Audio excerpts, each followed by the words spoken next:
C'est un chantier titanesque, comme vous le savez, c'est plus de 80 000 mètres carrés qui a duré pendant 3 ans. Avec des pointes à plus de 1000 ouvriers sur le chantier. Et comme toujours dans nos opérations, qui sont des opérations complexes, on va accueillir 115 commerçants dans cette opération. Il faut que les commerçants finissent également leurs travaux, mais nous serons prêts pour l'inauguration et pour la coupe de champagne. La commission de sécurité est passée plusieurs fois. Elle passait une dernière fois effectivement ce matin pour vérifier un certain nombre de boutiques et de commerces pour et assurer que tout ça va bien se passer. On fait une soirée by night. À partir de 19h, on reçoit les Messins et je suis convaincu qu'ils seront nombreux jusqu'à 22h. Donc première soirée, et puis de shopping. Et puis on accueille tous les clients, bien évidemment, à partir de demain matin. Le choix, il s'est fait presque naturellement. En fait, nous avons été informés de ce projet formidable du musée national. C'est la première fois qu'on délocalisait un musée comme le Centre Pompidou à Metz. On a découvert la ville. Je dois vous avouer que je ne connaissais pas cette ville. J'avais pas forcément une image de ce qu'elle était. J'avais une image de la sidérurgie, une image militaire. Et puis j'ai découvert une ville avec un patrimoine architectural très important, une ville avec une verte, avec beaucoup de parcs, une végétation luxuriante. Et j'ai surtout découvert une ambition, une vision des élus de l'époque et qui après a été relevée par les élus de la métropole et de la ville de Metz, de faire un projet audacieux, ambitieux, unique à l'échelle de l'agglomération de 260 000 m2, animé par le musée national d'art, donc la délocalisation du Centre Pompidou. Et cette audace et cette vision, cette ambition, nous y avons adhéré et nous avons pensé que nous aussi, il fallait qu'on relève le challenge et on a donc initié ce projet de Muse, 80 000 m2 de projets mixtes. Et c'est toute cette particularité qu'il faut souligner. C'était très visionnaire et très audacieux il y a une douzaine d'années de penser qu'on allait réaliser sur un même site une partie commerciale qui est dans le socle et puis une partie de logement, bureau, résidence, service qui est au-dessus de la partie commerciale. Et cette notion de mixité qui devient pratiquement quelque chose de très courant maintenant était très très novatrice comme idée, en tout cas très novateur à l'époque où nous l'avons initié, et on voit qu'aujourd'hui c'est un formidable résultat déjà au plan architectural, car on a la chance de travailler avec des architectes très qualitatifs, au rang desquels notamment je voudrais saluer Jean-Paul Viguier, qui a été l'architecte en chef de l'ensemble de l'opération, même si d'autres architectes ont accompagné la réalisation de ce projet.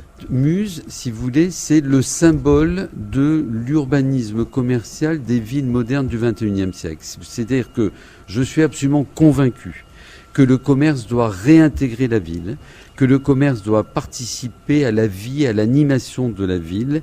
La vie, c'est la ville, et il faut que ce commerce y participe, car on est dans un contexte, si vous voulez, de concurrence mondiale. Amazon est accessible 7 jours sur 7, 24 heures sur 24, et que le consommateur a la possibilité soit de rester chez lui, de commander chez Amazon, et à ce moment-là, on va désertifier et paupériser nos villes, soit au contraire de faire des projets très attractifs, très animés comme Muse, avec une dimension artistique, des services, une architecture et du design, des projets qui vont contribuer à faire en sorte que le consommateur continue à se déplacer dans la ville et que Muse puisse participer à la dynamique de l'ensemble du centre-ville de Metz, car nous nous trouvons dans une extension du centre-ville et non pas en périphérie. Quant à Waves, c'est une opération qui est réalisée de manière très qualitative par un de nos confrères et concurrents. Elle correspond à un besoin de consommation différent et complémentaire de Muse et du centre-ville. Car vous avez des besoins du type bricolage, électroménager ou ce type de services qui ne peuvent pas trouver leur expression à l'intérieur de la ville parce que ces activités ont besoin de grandes surfaces, et le fait de s'installer à Wavre leur permet de s'exprimer sur leur concept habituel qui nécessite 8 000, 10 000, 12 000 mètres carrés, ce qui n'est pas possible en centre-ville. Et donc ces projets qui sont très qualitatifs contribuent au renforcement de l'attractivité de l'agglomération de Messine. Et je suis convaincu que Metz, la commerçante, va de nouveau rayonner dans ce secteur et va pouvoir attirer une zone de chalandise beaucoup plus large que celle qu'elle attirait jusqu'à présent. Le stationnement, d'abord, il est abondant sur le quartier. Nous avons fait déjà 750 places de parking, mais dans le quartier immédiat, vous savez qu'il y a le parking qui est sous l'espace Pompidou où nous nous trouvons, qui est également très abondant, qui fait plus de 500 places, qu'il y a un nombre de places de parking très important au niveau de la ville et de l'agglomération, donc il peut permettre de répondre à ces besoins, que nous allons faire de la gratuité pour tous les détenteurs de la carte Muse, et pour détenir la carte de fidélité Muse, il suffit simplement de remplir en ligne quelques renseignements, notamment le nom, l'adresse, etc.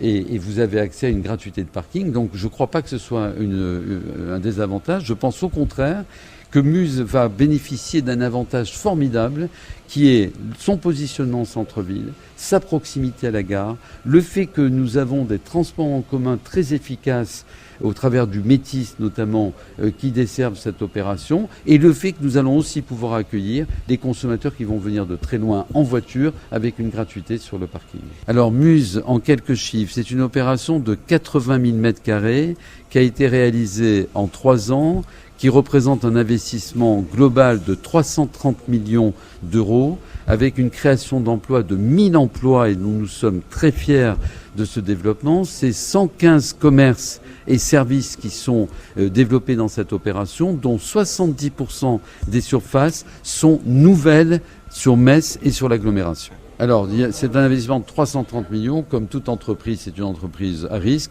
Quand vous êtes commercialisé à 99%, le jour de l'ouverture, je peux vous assurer que le risque, il est derrière nous, parce que tous les enseignes qui sont présentes dans Muse ont partagé des études de marché, des analyses de chalandise, etc. Et si toutes ces enseignes nationales, internationales et locales nous ont rejoints, c'est qu'elles partagent notre optimisme sur le succès de ce projet. Il y a quelques enseignes qui ne vont pas ouvrir. C'est un chantier extraordinaire, titanesque, qui a nécessité, comme je disais, d'intervention de milliers d'ouvriers. Il y a quelques enseignes qui vont ouvrir un petit peu en décalé, qui n'ont pas pu terminer leurs travaux.